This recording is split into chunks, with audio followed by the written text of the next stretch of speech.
Hello ഉണ്ണിയാണ്. ഇന്നൊരു family വ്ളോഗാണ്. അപ്പോൾ ഇന്ന് വർക്കില്ലാത്തൊരു ദിവസമായിരുന്നേ. അപ്പോഴത്തേക്ക് നമ്മളിന്ന് വീട്ടിൽ ചെന്നപ്പോഴത്തേക്ക് ഒരു ഐഡിയ തോന്നി, നേരെ കോലത്തുംകടയിൽ പോയി കുറച്ച് മീൻ വാങ്ങാമെന്നേ. അപ്പോൾ നേരെ ഞാനും കൊച്ചും അവളും കൂടെ പോയി മീൻ വാങ്ങാൻ പോകണേ. ഞങ്ങളിത് വടയാർ എത്തിയിട്ടുണ്ട്. വടയാർ വരെ എത്തി.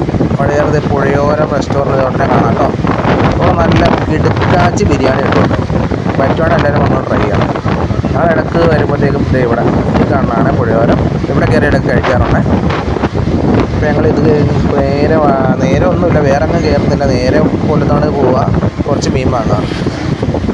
ഇവിടെ കുറേ ചട്ടിക്കടകളും കാര്യങ്ങളൊക്കെ ഉണ്ട്. ചട്ടിക്കട, പൂക്കട, ഇഷ്ടംപോലെ ചട്ടിയും പൂവൊക്കെ മേടിക്കാം. നമ്മുടെ വടയാർ തലയിലപ്പുറമ്പ് വടയാർ തലവ് വൈക്കം ആ റൂട്ടിൽ വടയാറുണ്ട്. അപ്പോൾ നേരെ നമ്മൾക്ക് ഓരോരുത്തരും കൂടെ എത്തിയിട്ടുണ്ട് കേട്ടോ. ഇവിടെ എന്തൊക്കെ ഉള്ളതെന്ന് നമുക്ക് നോക്കാവേ. വണ്ടി വലിയ തിരക്കൊന്നുമില്ല കേട്ടോ. രാവിലെ വരുമ്പോഴാണെങ്കിൽ ഇഷ്ടം പോലെ തിരക്കാണ്. കാരണം ഈ ചെറുകിട മീൻ കച്ചവടക്കാരും എല്ലാവരും വണ്ടിയൊക്കെ ആയിട്ട് ഇവിടെ നിൽക്കുന്ന തിരക്കായിരിക്കും. ഇപ്പോൾ നമ്മൾ ഉച്ചയ്ക്ക് 12 മണിക്ക് പോയേക്കണേ. അപ്പോൾ അതിനെ കുഴപ്പമില്ല. ഇവിടെ വരുമ്പോഴത്തേക്കും തിരക്കില്ല. അപ്പോൾ നമ്മളിതിന് വണ്ടി ഇവിടെ പാർക്ക് ചെയ്ത് നേരെ വെക്കുന്നു. അത് കഴിഞ്ഞിട്ട് മീൻ മേടിക്കാൻ നമുക്ക് പോകാവേ. മീനാണെങ്കിൽ വലിയ കാര്യമായിട്ട് മീനൊന്നുമില്ല. മത്തിയുണ്ട്, പിന്നെ ഉള്ളത് മറ്റേ കായൽ മീനുകൾ മാത്രമേ ഉള്ളൂ. മത്തി നമ്മൾ 1 കിലോ വാങ്ങിയിട്ടുണ്ട് കേട്ടോ. 1 കിലോ 200 രൂപയാണ് മത്തിക്ക്. അത് മറ്റേ നെയ്ച്ചാളയില്ല, അത് നെയ്ച്ചാളം കണ്ടപ്പോൾ ഞാൻ വാങ്ങിച്ചതാണ്. നല്ലതാണെന്ന് അറിയില്ല, വെച്ച് നോക്കി അറിയാവുള്ളൂ.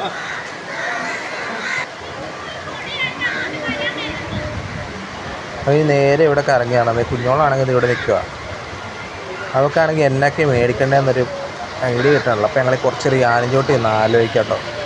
അത് ഇവിടെ ഉണക്കമീനും ഉണക്കച്ചെമ്മീനൊക്കെ കിട്ടുന്നുണ്ട്. അത് നേരെ ഇവിടെ വന്നിട്ട് അവിടെ നിന്നപ്പോഴത്തേക്കാണ് കുഞ്ഞോടെ തലക്കിട്ട് കാക്ക തൂറിയേ.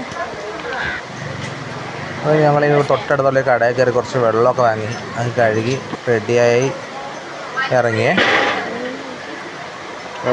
അത് കഴിഞ്ഞിട്ട് നേരെ അടുത്ത് ഇങ്ങനെ കുറച്ച് കൂരിമീൻ മേടിക്കാൻ പോയി. കൂരി, അത് അവളുടെ അച്ഛനെ കൂരി ഭയങ്കര ഇഷ്ടമാണ്. അപ്പോൾ അവിടെ കൊടുക്കാൻ വേണ്ടി വാങ്ങിച്ചതാണേ. നോക്കാൻ വേണ്ടി ആളങ്ങ് പോയി. ഞാനും പിഞ്ചോളും ആണെങ്കിൽ എന്നെ വെയിലാണ്. അതുകൊണ്ട് ഞങ്ങൾ കുറച്ചൊരു കടയിൽ വന്നാൽ ഞങ്ങൾക്ക് വലിയ ക്ഷമയൊന്നുമില്ല. കാരണം നമ്മൾ ചെന്ന് കഴിഞ്ഞാൽ അപ്പം തന്നെ മേടിക്കണം, വില തയ്ച്ച് നിൽക്കാനൊന്നും നമുക്ക് മടിയാണ്. അതുകൊണ്ട് ഞങ്ങൾക്ക് അത്ര ക്ഷമയില്ലാത്തതുകൊണ്ട് ഞങ്ങൾ ഇത് ചെയ്യേണ്ട ഈ വെയിലായതുകൊണ്ട് ഈ കടയിൽ തന്നെയാണ്, ഈ ചേച്ചിയുടെ കടയിൽ. അപ്പോൾ അവൾ പോയിട്ട് എന്തായാലും വില വേഷം എല്ലാം മേടിച്ചോളൂ. അപ്പോൾ ഞങ്ങൾ കുറച്ച് കഴിയുമ്പോൾ ഞങ്ങൾ ചെന്ന് നോക്കി. അപ്പോൾ പുള്ളിക്കാരൻ 2 കിലോ കൂരി വാങ്ങിച്ചിട്ടുണ്ട്. കൂരിയൊക്കെ പുള്ളിക്കാരൻ തൂക്കി നോക്കിയിട്ട് പാക്ക് ചെയ്ത് ആൾക്ക് കൊടുക്കുന്നുണ്ട്. 1 കിലോ കൂരിക്ക് എങ്ങാണ്ട് 100 രൂപ 120 രൂപ കണ്ടാണ്. അത് വാങ്ങിച്ച് പാക്ക് ചെയ്ത് തൂക്കി കറക്റ്റ് പാക്ക് ചെയ്ത് പുള്ളിക്കാരത്തേക്ക് കൊടുക്കുന്നുണ്ട്. അതുപോലെ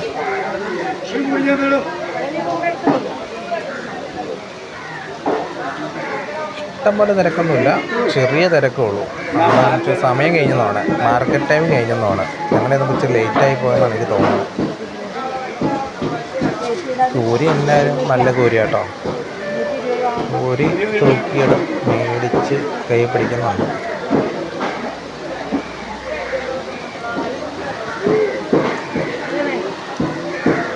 വണ്ടികളൊക്കെ വന്ന് ഈ സാധനം കയറ്റിക്കൊണ്ട് പോകും പെട്ടെന്ന് തന്നെ. 12 മണിക്ക് വന്നു പറഞ്ഞാൽ 11:30 ആകുമ്പോഴത്തേക്കും തുടങ്ങും.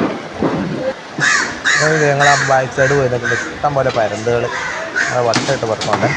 ഈ മീനിൻ്റെ വേസ്റ്റുകളും കാര്യങ്ങളൊക്കെ തിന്നാൻ വേണ്ടിയിട്ടായിട്ട് ഞങ്ങൾ കുറച്ച് നേരം പുറകിൽ പോയി നോക്കുക. ഞാനും കൊണ്ടുപോകും. ഇവിടെ ചേച്ചിമാരൊക്കെ ആണെങ്കിൽ ഇവിടെ മീനൊക്കെ വെട്ടി കൊടുക്കുന്നുണ്ട് എല്ലാവർക്കും. കണ്ടോ, കുറച്ച് കരിമീൻ മേടിക്കുമ്പോൾ കരിമീന് കിലോ 300 രൂപയാണ്. ചെറിയ കരിമീനാണ്, ഒത്തിരി വലുതല്ല, മീഡിയം ടൈപ്പ്. കരിമീൻ വേണമെന്ന് വിളിച്ച് ചോദിക്കുകയാണ്. അങ്ങനെ വേണമെന്ന് പറഞ്ഞു. അപ്പോൾ പിന്നെ ഞങ്ങൾ വാങ്ങിച്ചുകൊണ്ട് പോയേക്കാമെന്ന് വെച്ചു. ഇങ്ങനെ വാങ്ങിച്ച് കരിമീൻ 1 കിലോ തൂക്കി. പുള്ളിക്കാരൻ വന്ന് വെള്ളം വെച്ചിട്ടുണ്ട്. കരിമീൻ ചാകാണ്ടിരിക്കാമെന്ന് തോന്നുന്നു. അങ്ങനെ മേത്ത് വെള്ളം കോരി ഒഴിക്കുന്നുണ്ട്.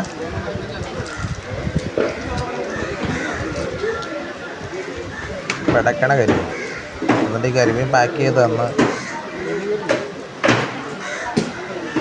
500 രൂപ കൊടുത്തു വിടും. അപ്പം 300 രൂപ കൊടുത്ത് പുള്ളിക്കാരൻ ബാക്കി 200 രൂപയും തന്ന് ഞങ്ങൾ നേരെ അവിടെ നിന്ന് വണ്ടി തിരിക്കുക. അപ്പോഴാണ് വങ്കട മേടിക്കുന്നത്. 2 വങ്കടയും മേടിച്ചു.